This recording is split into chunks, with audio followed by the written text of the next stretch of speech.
everyone, and welcome back to Midnight Theories. And if you're new here, welcome to Midnight Theories. Today we are going over some of the most iconic, impactful, and chart-topping parody groups to grace K-pop. And there is no better group to start off this list than with Byung. Byung, which translates to Big Bottle, was formed on a variety show called Hitmaker. The show brought popular idols from the industry and clumped them into many groups. However, Byung seems to be the most popular. The group consisted of Jackson from GOT7, Sungjae from BtoB, and Hyuk from VIX. The group released their first song, Stress Come On, in August of 2014. The group gained much popularity after the show, and the same cast was asked to participate for a second season. There, they released their second and final song before their disbandment.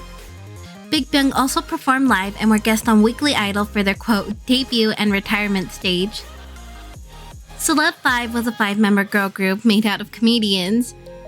They debuted in January of 2018 under FNC Entertainment with their single, I Wanna Be a Celeb.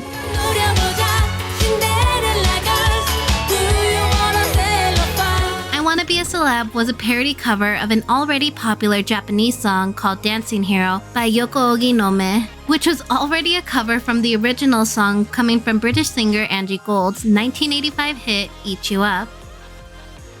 CelebFive took inspiration from Tomioka Dance Club's viral video, which used this 80s hit and based their concept around it with glitzied up wardrobe, big hair, and bold and bright makeup. The group also used the same choreography from the video. Combine this wacky concept, dance moves, and an already popular song, and you've got yourself a viral hit. The song became an instant success, and the internet was buzzing about it. Even idols started to partake in the spreading of the song by covering it and making references. Using their newfound popularity, this parody group actually played the part of a real idol group. They were invited to perform on popular music shows such as M Countdown and Music Core. And just like every group out there, they had their dance practice videos and were guests on shows like Weekly Idol and Knowing Bros. Unfortunately, in October of 2014, FNC announced that Kim Young-hee has graduated with honors from the group, while the rest of the members would continue as a 4-member group. To everyone's surprise, in November of 2018, the group came back with their second single, Shutter, and this would be the first time they promoted as 4. Coming to their most recent comeback, in August of 2019, almost a year since their latest comeback, CelebFive greeted our ears once again with their song, I Wish I Couldn't See That. This was the first time we saw a new side of CelebFive. For this comeback, the group took inspiration of the popular and stereotypical girl group concept and applied it to their comeback. To my knowledge, this group is still together but haven't released anything since 2019. 2020 is halfway done, so who knows if we get to see this group again before the year ends. But if they were to ever have another comeback, what kind of new concept would you like to see from them? Personally, I'm kinda wishing for a girl crush concept, similar to Blackpink or CLC. I think it would be fun to see a newer side of CelebFive since they already tackled the natural cute innocent concept. Let me know what you think in the comments down below. Like Byung, Onis were another group that were formed on a variety show. The show's cast was full of big names such as Girls' Generation Tiffany, rapper Jessie, just to name a few. Sister Slam Dunk was a variety show that first focused on fulfilling each cast member's dreams using a budget. In Min Hyorin's episode, it was her dream to debut in a girl group. Thus, the Onis were born. The group released their first song, Shut Up, in July of 2016. The song was produced by JYP, and their final task for their debut was to perform on Music Bank. In Season 2, the cast slightly changed with a few of the previous members not returning, and the addition of new members like Somi and Minzy. In Season 2, the show focused on the girl group aspect. The Onis released their second and final song, Right, in May of 2017, and performed their song once again on Music Bank. BgA, also known as Boys General Liaison, was a popular K-pop parody group that consisted of 5 members that were all YouTubers. The group was formed by RHPC and Wongfu Productions. The birth of BgA was through popular YouTubers Ryan Higa's YouTube channel, where their single Dong Sae-dae was released in May of 2016.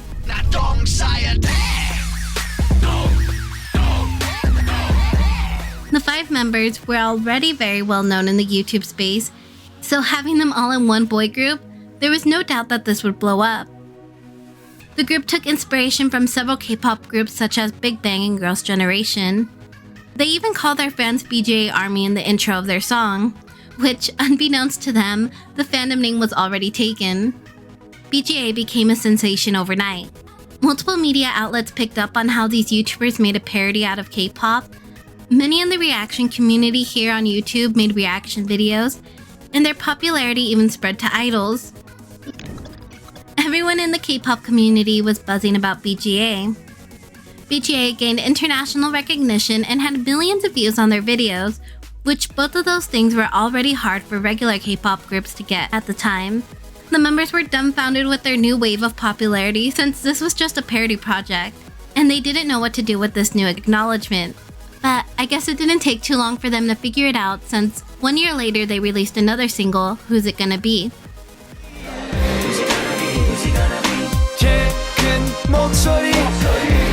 Who's It Gonna Be was completely different from their first single. For starters, like any K-pop group nowadays, BgA released teaser photos and videos prior to the release of their music video. The video had a deep storyline that flowed through the music video. The production budget was way bigger. The group actually got a real choreographer and harder choreography, and all 5 members actually had lines in the song. They also branded themselves with group colors and an official light stick and even an official fandom name. Not to mention, this parody group reached number 1 on the K-pop iTunes charts, which beat out groups like BTS, GOT7, and Monsta X. Remember when I said BgA originally named their fandom the BgA Army? Well, some fans didn't like that they called their fans Army since BTS's fandom was already called Army. So because of that, BgA were getting heavily criticized in the comments, ordering for them to change their fandom name. In Who's It Gonna Be, they playfully touched on the situation, and that's how their official fandom name became K-Poopers. Have a fandom name, the BgA Army? According to the comments, that's already taken by some other group called like Behind the Scenes or... BgA has been long gone since then. It's been well over 3 years since their last comeback, and it's understandable since it was just a project group. But to this day, fans are still asking for a comeback and hope to see them reunite once more. And luckily for you guys, I did a little digging, and K-Poopers, I have some exciting news. In one of Ryan's podcasts from August of 2019, Justin Chon, who is also a member of BgA, was a guest on Ryan's podcast. There they touched bases on the future of BgA. But we were trying to write a BgA movie. Yeah. For people who, I don't know, if you don't know what that is, it's just our fake K-pop band that we made. We have another song that still needs to be, we wrote it out, David and I, and needs to be recorded. For those of you who don't know, Justin is an actor and film director. Both Ryan and Justin have been in the works of planning a movie revolving around BgA. Ryan also announced that in the same project, that himself and David, another member of BgA, have already written out a song for the group, but it has yet to be recorded. So hopefully in the future we get to see BgA in another comeback, and possibly on the big screen. c.i.v.a. was a 3-member girl group created by the god of music too. The show was a mockumentary show that revolved around the K-pop industry. The trio debuted under Sony Music and LTE. The group consisted of actress Somin and former IBI members Sohee and Chaekyung. The group's name is pronounced c.i.v.a. because, pronounced as a single word, it sounds like a curse word in Korean. The group debuted with their single Why in July of 2016.